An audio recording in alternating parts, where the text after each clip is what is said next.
A grand, mysterious mansion in the English countryside housed 4 musical sorcerers, their instruments ready to craft a masterpiece.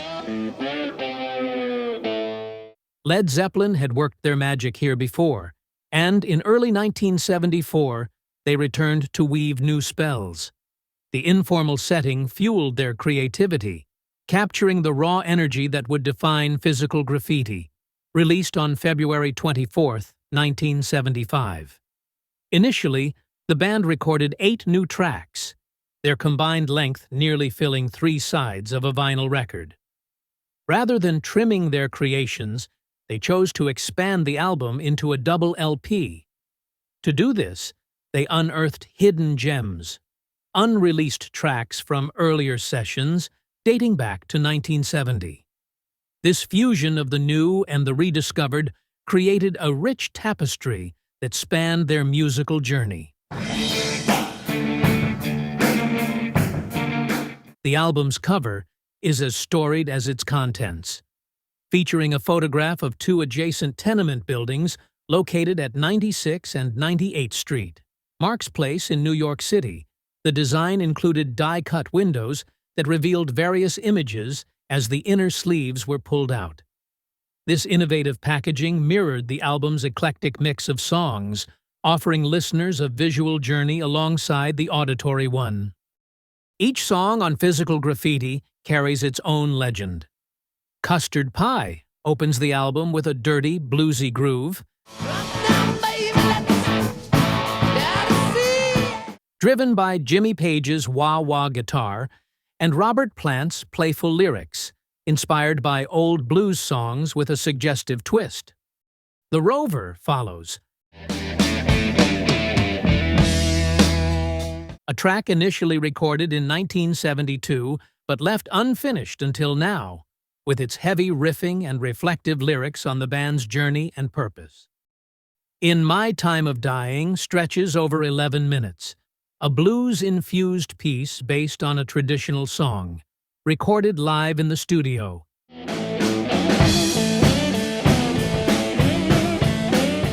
Its raw intensity heightened by Plant's impassioned vocals and Bonham's thunderous drumming. Houses of the Holy was originally intended for the previous album of the same name, but found its home here, delivering a funky, upbeat energy. Trampled Underfoot emerges from a spontaneous jam session, with John Paul Jones's masterful keyboard work channeling the funkiness of Stevie Wonder's Superstition. Kashmir, the crown jewel of the album, is built on a hypnotic riff by Page and a relentless drum pattern by Bonham, while Plant's lyrics, inspired by a journey through the deserts of Morocco, give it an almost mystical aura. The addition of orchestral arrangements elevates it to legendary status. In the Light opens the second disc with an eerie synthesizer drone from Jones, evolving into a transcendent epic of hope and perseverance. Bron Your Oar is a short, delicate acoustic instrumental, named after the remote Welsh cottage where Page and Plant retreated in 1970. Down by the Seaside shifts between mellow, country-like verses and hard-hitting rock sections, reflecting Led Zeppelin's ability to blur genre boundaries.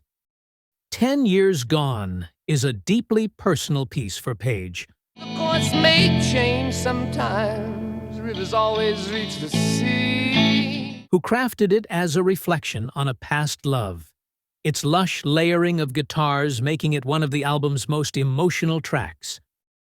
Night Flight and The Wanton Song are remnants from earlier recording sessions, both brimming with energy. The former, driven by an upbeat Hammond organ, tells a tale of escaping the draft, while the latter's jagged riffing captures the band's signature hard rock power. Boogie with Stu, featuring Ian Stewart of the Rolling Stones on piano, is a loose, joyful jam based on Richie Valens' Ooh My Head. Black Country Woman, recorded outdoors, retains the sounds of nature, Mama, what's the matter here? including an accidental airplane flyover, blending folk and blues effortlessly. Sick Again closes the album with a gritty reflection on the excesses of the rock and roll lifestyle, driven by a relentless riff and Plant's knowing lyrics about young groupies caught up in the whirlwind of fame. Upon its release, Physical Graffiti was met with critical acclaim and commercial success, debuting at #1 on the UK charts and #3 in the US, eventually climbing to the top spot. Its diverse range of styles, from hard rock and blues to folk and orchestral compositions, demonstrated Led Zeppelin's versatility and cemented the album's place in rock history. Decades later, its echoes continue to reverberate.